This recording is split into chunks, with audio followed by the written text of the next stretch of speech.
Hi, I'm Shannon from houseimprovements.com, and we're starting a whole series of drywall videos while we're out here at the cabin build.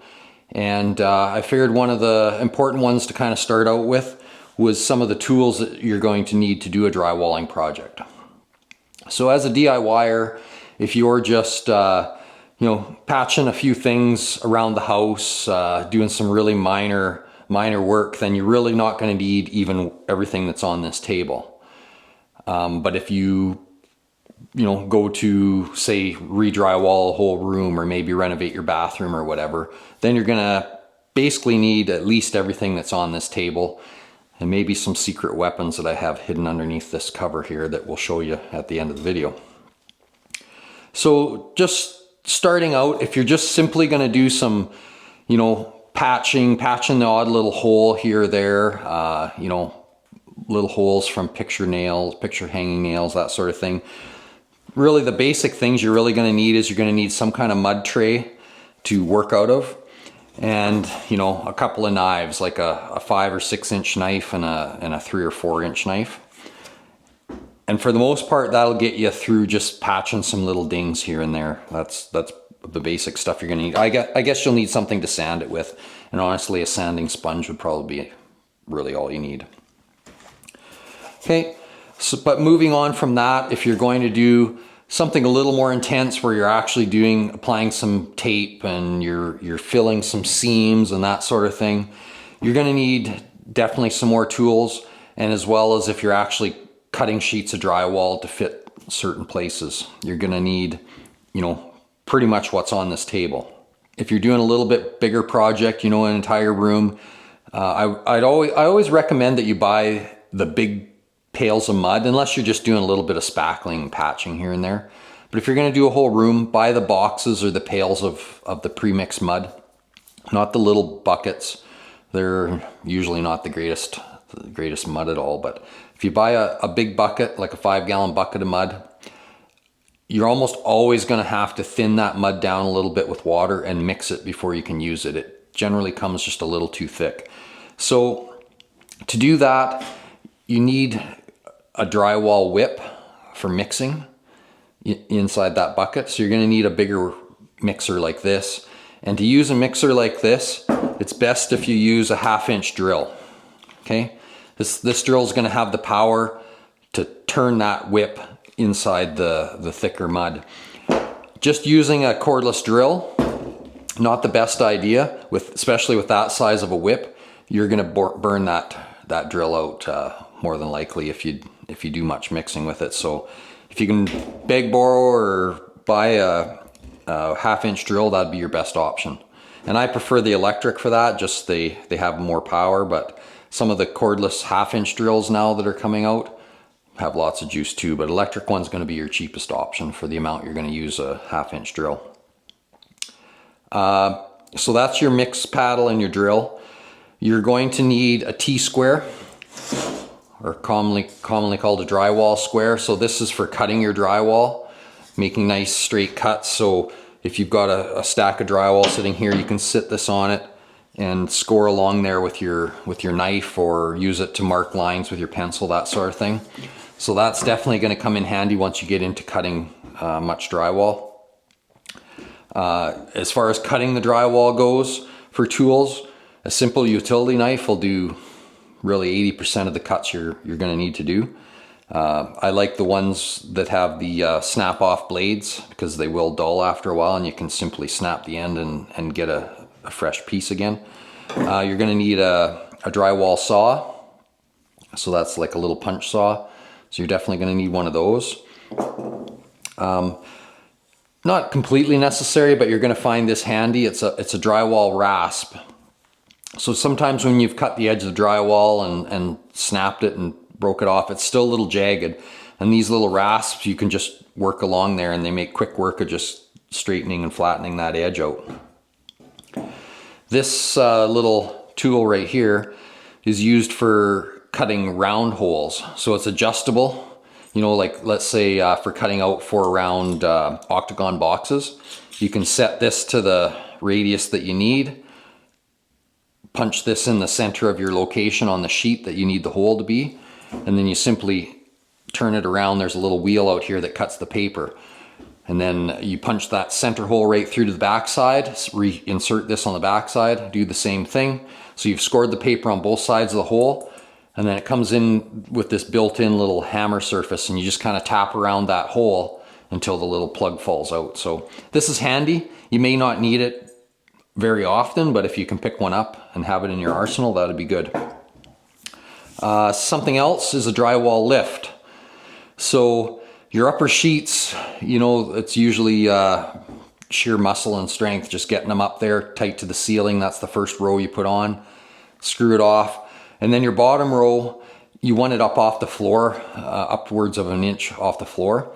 So, you know, you can set it down on against the wall and on the floor, and you can get this little lip underneath the bottom and put your foot on this end. And this just gives you some leverage on the floor to lift that sheet up tight to the one above it. So a drywall lift will definitely save you a lot of pain and suffering in trying to wiggle that sheet up there. Just uses your body weight and some leverage to get everything in there. Applying the mud, same thing, mud and tape. You're going to need a tray to put the mud in. And then you're going to need a variety of knives once you start getting into something like this where you're coating seams and everything. Because you're going to use a narrow knife usually to apply your tape.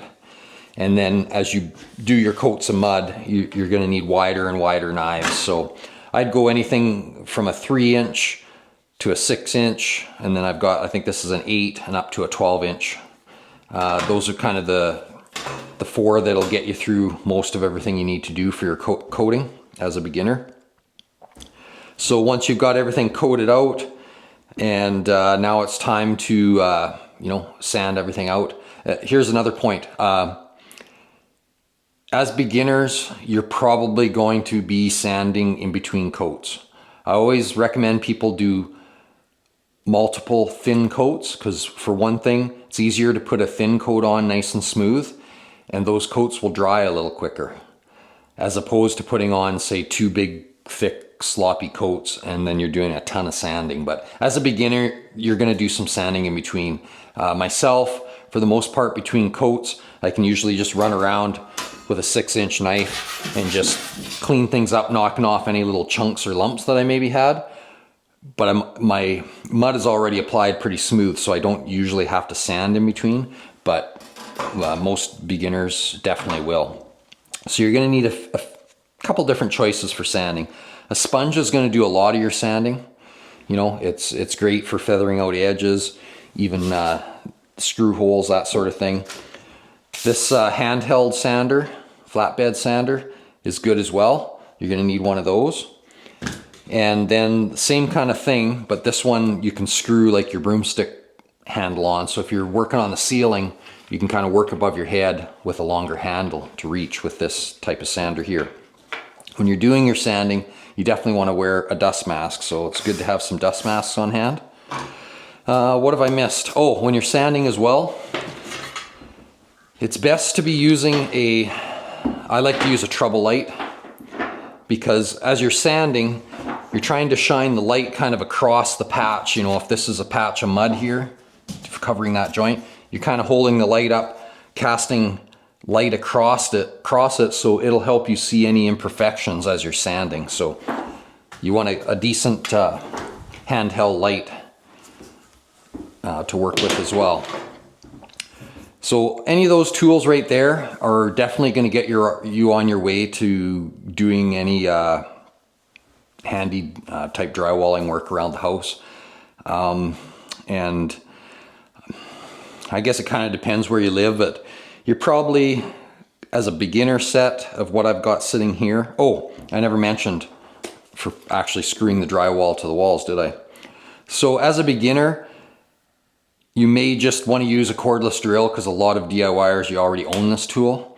So you may just want to use a cordless drill, and you can buy a driver, a dimpler, they call it, drywall dimpler, that will go in the chuck, and it'll set your screws pretty decently to the level you need. Okay, so that's a good DIY. You could just use a Phillips bit, but you really need to be precise with setting your screws, and the dimpler is a vast improvement from just a Phillips bit. Okay, so that's the drill. Getting back to what I was saying before, this is going to do what you need to do as a DIYer, probably for your first few small little projects. Then as you get going with it, or maybe your budget allows it, you're going to want to break out some of the bigger dogs. And you know, as you get better or as you get bigger projects, you may want to get some different tools that will speed up the whole process. So when I talk about that, I'm talking about, first of all, an actual dedicated drywall screw gun. So this you can get them corded or cordless. This has an adjustable head on it to help set your screw depth, because you will find as you are in different situations, just that simple dimpler that I was talking about before isn't always setting the screws as deep as you need them to be, or maybe setting them too deep. So this is at least adjustable. You know, basically same kind of weight and everything. It's just that it's kind of a dedicated tool. Okay, so there's the drywall screw gun. Then there's a rotary tool, whether it's a Dremel or this is more of a dedicated drywall cutout tool. These are great for cutting out around electrical devices, even doorways, that sort of thing. And basically it's just got a spiral cutting. It's got a spiral cutting blade right here that does all the work. And and it's got a little bit of a non-cutting edge right on the end that works as a guide as you're running against, you know, electrical boxes or framing or whatever to zip out holes. So very handy tool. It's noisy and dusty. Definitely dustier than just using your knife or a saw, but it's much quicker. So you'll want to have some earplugs when you're using this, and maybe even wearing a dust mask. It's not that bad, but it definitely creates more dirt and dust. Okay, so the rotary cutout tool. Outside corner bead. So around here, a lot of the corner bead we use it's a metal bead covered in a paper covering, and the paper is what you're sticking to the wall. It's not a clinch bead, which I haven't seen anybody around here use those for years, but those ones were just metal, and you either used a tool to clinch them to an outside corner, or you screwed a million screws into it. Like I said, here we all are using paper metal beads, and this tool here is used to apply that bead, get good pressure on it to apply it, and get it nice and straight and square. So basically, if you had an outside corner here, you'd mud your drywall corner, stick your paper bead on, and then this tool here you would run up and down the corner, and these little wheels apply some nice pressure. It straightens that bead out, squeezes some of the mud out from behind it, and just sets your bead much better. A lot of DIYers probably won't go to this extent, but this is, in my opinion, if you're going to do any amount, it's definitely worth it.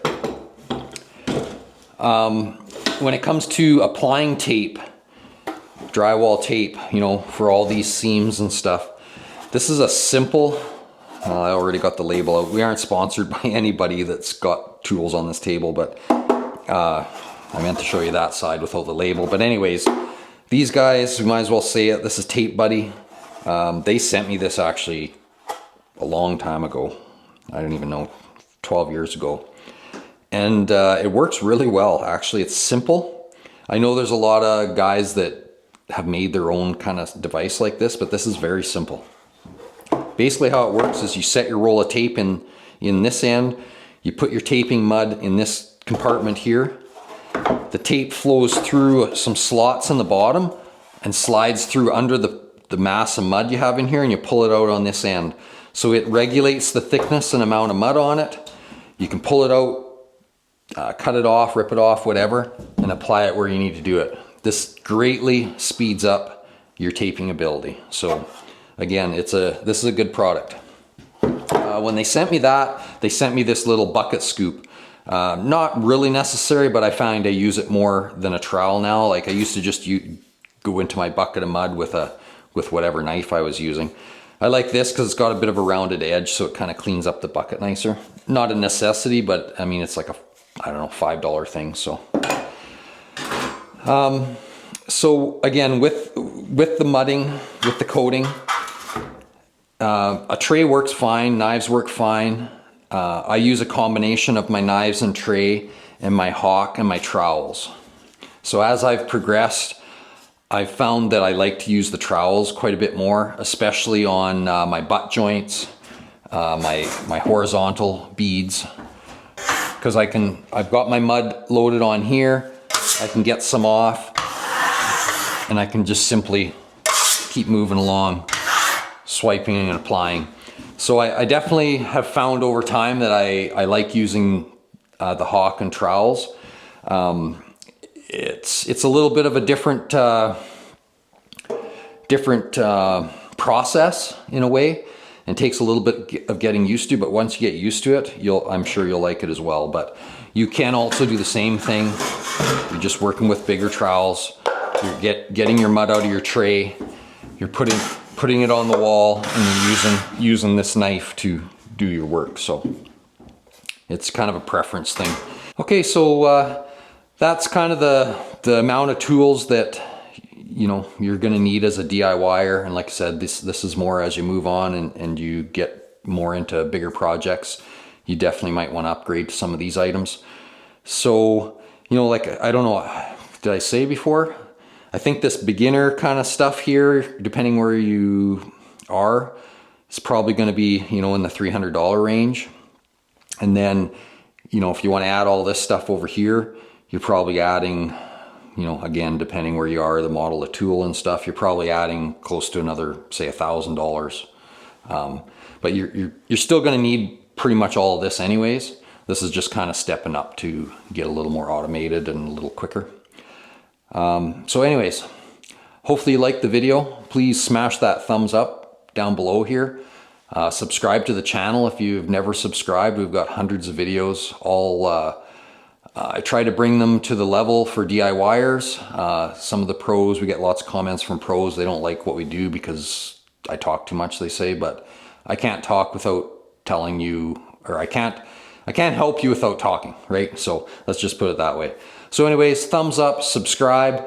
I will try to put links in the video description below for as many of these tools as I can.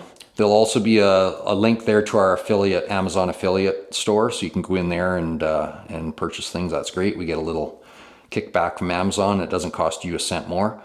And anyways, yeah, thanks for watching.